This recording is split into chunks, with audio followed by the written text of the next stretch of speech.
नमस्कार हिंद दोस्तों, आप देख रहे हैं मास्टर वीडियो ऑफिशियल। और अभी हम पढ़ रहे हैं लुसेंट ऑब्जेक्टिव सामान्य ज्ञान का बुक, जिसमें साइंस में अभी हम केमिस्ट्री पढ़ रहे हैं। फिजिक्स अपना हो चुका है और केमिस्ट्री में भी 2 लेसन हमने कंप्लीट कर लिया हुआ है। अभी हम तीसरा एक्सरसाइज पढ़ेंगे, रेडियो सक्रियता, रेडियो एक्टिविटी। इसको शुरू करते हैं। अगर आपको फिजिक्स या कोई दूसरा सब्जेक्ट देखना है लुसेंट का ही, तो लिंक डिस्क्रिप्शन बॉक्स में है, या नहीं तो चैनल पे प्लेलिस्ट वाले पेज में देखिएगा, वहाँ आपको सारा मिल जाएगा। और चैनल पे नए हैं सब्सक्राइब जरूर कर लीजिएगा। पहला प्रश्न है, रेडियोधर्मिता का खोज किसने किया था? हेनरी बैक्वेडल। रेडियोधर्मिता का खोज किनके द्वारा किया गया था? हेनरी बैक्वेडल के द्वारा। रेडियो सक्रियता किसका गुण है? तो ये नाभिक का गुण है। नाभिक का गुण है, न्यूक्लियस का। नाभिक का गुण है रेडियो सक्रियता। रेडियो सक्रियता परिवर्तन में कौन भाग लेता है? रेडियो सक्रियता में जो उसका मेन गुण है नाभिक का ही, तो जो परमाणु का नाभिक होता है, परमाणु का नाभिक, वही रेडियो सक्रिय परिवर्तन में भाग लेता है। किसी परमाणु के अस्थायी नाभिक में प्रोटॉनों की संख्या होती है।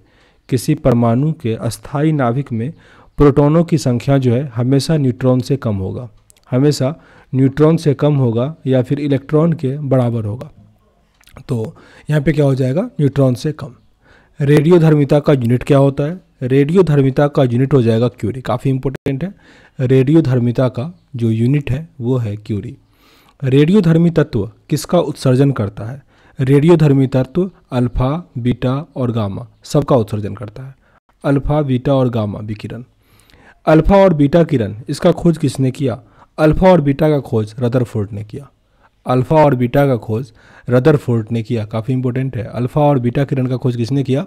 रदरफोर्ड के द्वारा किया गया था। किस वैज्ञानिक ने गामा किरण का खोज किया है? तो वो है विलार्ड। विलार्ड ने गामा किरण का खोज किया था। विलार्ड ने गामा किरण का खोज किया था। निम्नलिखित में से कौन रेडियो सक्रिय किरण हीलियम नाभिक के समकक्ष होता है? कौन सा रेडियो सक्रिय किरण हीलियम नाभिक के समकक्ष होता है? तो अल्फा किरण। अल्फा किरण हीलियम नाभिक के समकक्ष होता है।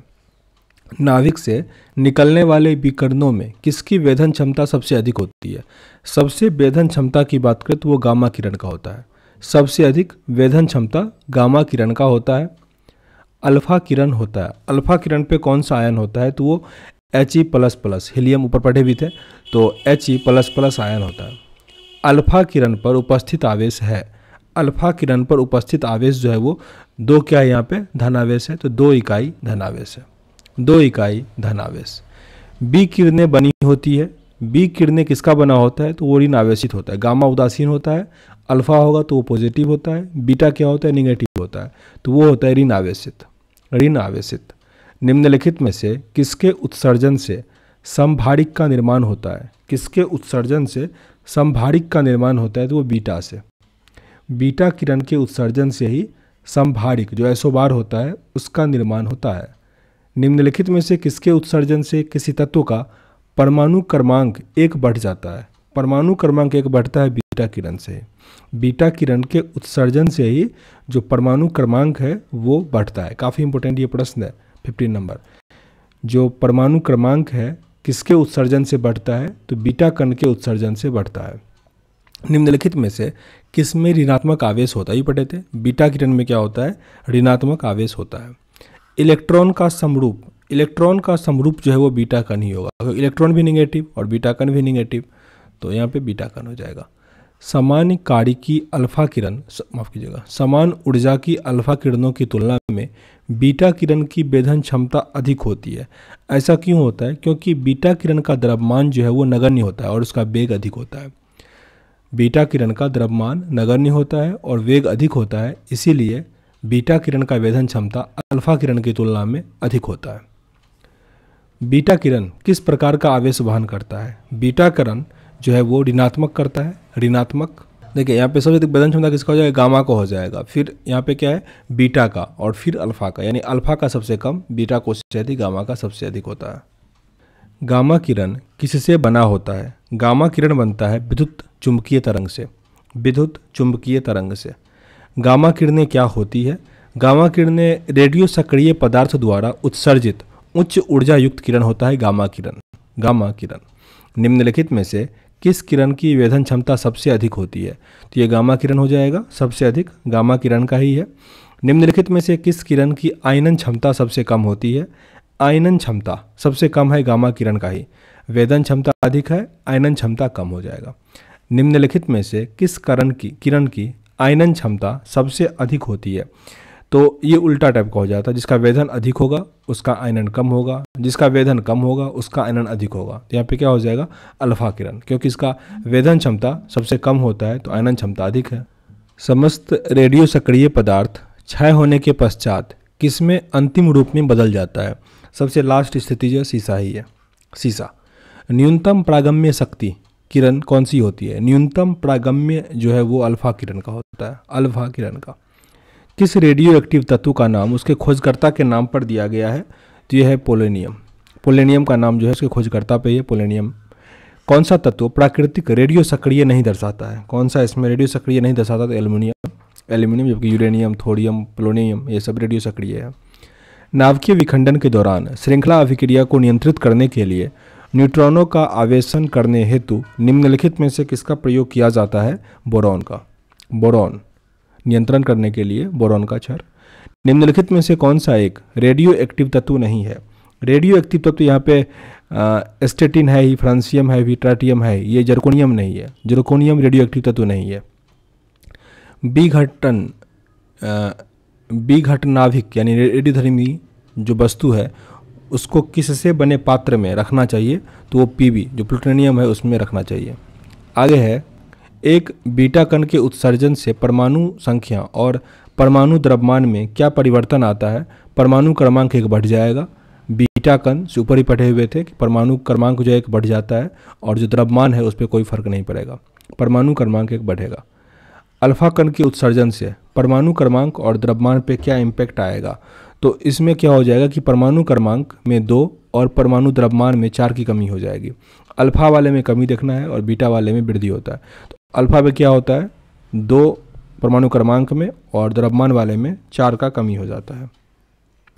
यहाँ पे सोडियम का 11 और 12 दिया गया है। एक बीटा उत्सर्जन करने के बाद जो है वो कौन सा तत्व बनेगा? तो यहाँ पे Mg बन जाएगा, मैग्नीशियम, ऑप्शन नंबर ए। यहाँ पे U92 और ये दिया है 87 यहाँ पे है, तो कितना कम है? 3 अल्फा, और क्योंकि 3 अल्फा मतलब कितना हो गया कि 2 क्रमांक ये घट रहा है और 4 द्रव्यमान संख्या घट रहा है, या फिर एक बीटा जिसमें 1 बढ़ जा रहा है, यानी कुल 3 का डिफरेंस हो जाएगा। तो यहाँ पे ये हो जाएगा, मतलब पढ़े थे ना कि 1 अल्फा में अगर जाएगा तो 2 जो है वो एटॉमिक नंबर और 4 परमाणु का जो द्रव्यमान है वो घटेगा, और 1 बीटा में 1 परमाणु क्रमांक बढ़ेगा। तो उसी के आधार पर था।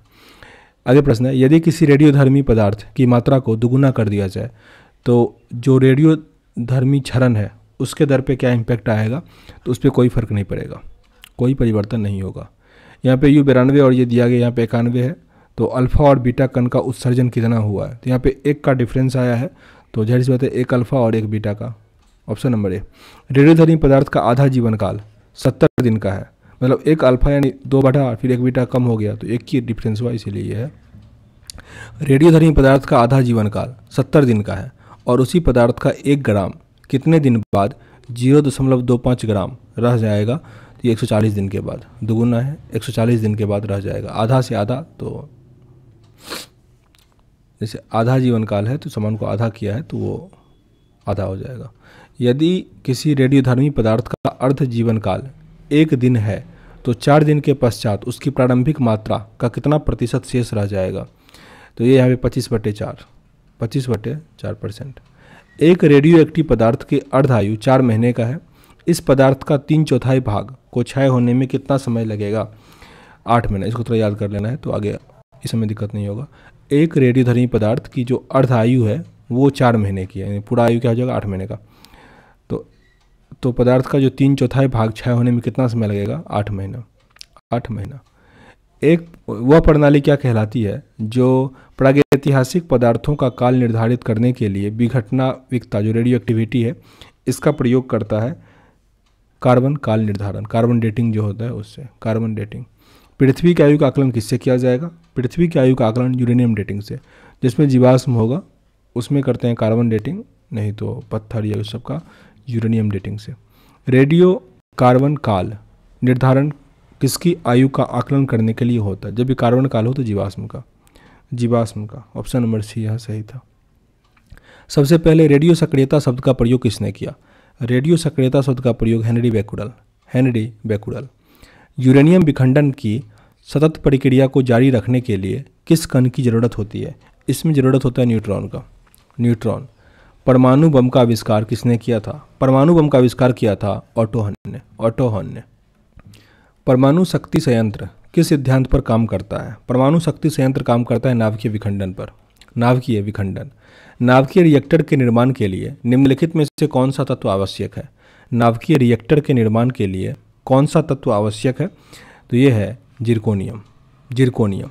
निम्नलिखित में से कौन सा सौर ऊर्जा का स्रोत है? सौर ऊर्जा का स्रोत हो जाएगा नाभिकीय संलयन। नाभिकीय संयंत्र में ग्रेफाइट का उपयोग जो होता है वो स्नेहक के रूप में होता है। ग्रेफाइट नाभिकीय संयंत्र में, या फिर विमंदक, ये तो अलग दे दिया गया है, विमंदक भी दे दिया गया है, दोनों हो जाता है। ठीक है, यहाँ पे आंसर जो है वो विमंदक दिया गया है, पर नाभिकीय संयंत्र में ग्रेफाइट का स्नेहक के रूप में भी होता है। विमंदक भी वही हुआ, मंदक हो जाते शांत करने वाला, तो पता नहीं। यहाँ पे देखिए स्नेहक ज़्यादा सही होता है, पर यहाँ पे ये भी ऑप्शन है और आंसर भी यही दिया गया है, तो ऐसा नहीं रहेगा एग्जाम में, आई थिंक एक ही रहेगा। न्यूक्लियर रिएक्टरों में विमंदक और प्रशीतक दोनों की तरह प्रयुक्त होने वाला पदार्थ कौन सा है? तो यह है द्रव अमोनिया। रेडियोधर्मिता नापी जाती है। रेडियोधर्मिता किससे नापते हैं? गीगर मूलर काउंटर से। हाइड्रोजन बम किस सिद्धांत पर कार्य करता है? तो वो अनियंत्रित नाभिकीय संलयन पे। जब भी बम का जिक्र हो तो वो अनियंत्रित होता है, और जब भी कोई भट्टी, इलेक्ट्रिक वाला भट्टी सब, उसमें नियंत्रित लगा हो, जैसे अभी नियंत्रित लगा है ना, तो वो नियंत्रित होता है। लेकिन धरती पे जो संभव हो पाया है विखंडन ही हुआ पाया है, संलयन अभी कम है, तो अधिकतर विखंडन ही धरती वाला जो ऊर्जा वाला है। बम तो हाइड्रोजन बम होगा तो संलयन, और परमाणु बम होगा तो विखंडन, लेकिन दोनों अनियंत्रित ही होगा। आगे हाइड्रोजन बम किसने विकसित किया था? हाइड्रोजन बम किया था एडवर्ड टेलर। अति प्राचीन चट्टानों की आयु निर्धारित करने के लिए किसका उपयोग करते हैं? पोटासियम आर्गन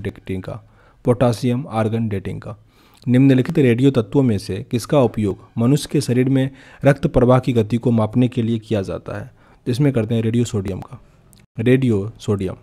और यहाँ पे अल्फा बीटा गामा दिया गया है। वेधन क्षमता में आपको लगाना है अवरोही क्रम में, सबसे अधिक गामा का होता है, फिर बीटा का, फिर अल्फा का होता है, तो gamma beta alpha option number B हो जाएगा। ये लेसन कंप्लीट हुआ। आगे जो है वो समस्थानिक, संभारिक और समन्यूट्रिक है, तो इसको अगले वीडियो में कंप्लीट करेंगे।